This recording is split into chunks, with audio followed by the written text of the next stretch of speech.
Master Jet, pag mag-retire tayo sa June 5, 2024, pero nag-terminal leave na po ako January to June 4, makatanggap po ba ako ng mid-year at year-end bonus po?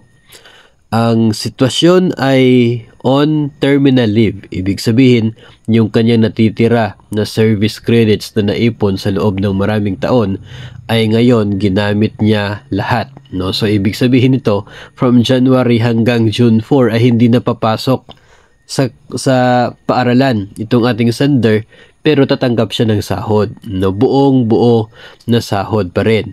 No? So, kasi nga with pay po yun, ginamit lamang yung natira na service credits. Doon sa tanong kung makakatanggap ba siya ng mid-year at year-end, sa mid-year ay buo. No, totoo po yun. Eligible at buo na mid-year bonus. Kahit hindi ka na po pumapasok, kayo naman po ay on terminal leave at with pay po yon. So, ibig sabihin, hindi ka pa po naman po separated. So, you are still in service. Eligible pa rin. Ngayon, dito po sa usapin ng year-end bonus. Kahit po yung release ng year-end bonus ay sa November pa at ikaw ay nag-retire effective June 5.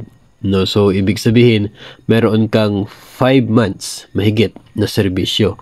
So, pag ganito pong case, kayo ay merong proportion na makukuha sa year-end bonus. Hindi po buo kasi hindi ka naman nakapagserbisyo ng 10 buwan.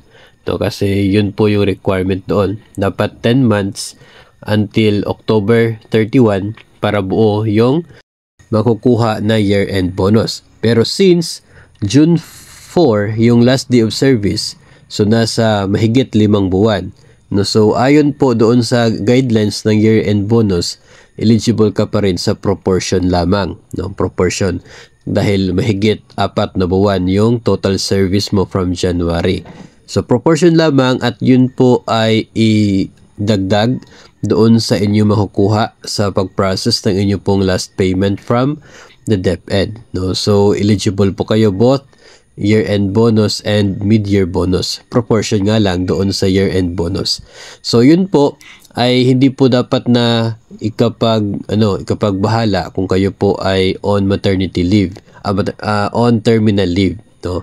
Kahit hindi ka na po pumapasok, kasi terminal leave po yan, with pay po yan, counted po yan as your service to the agency. So, eligible ka pa rin kung ano man po yung incentive o kaya bonus na siya pong ibibigay ng agency para sa mga active members.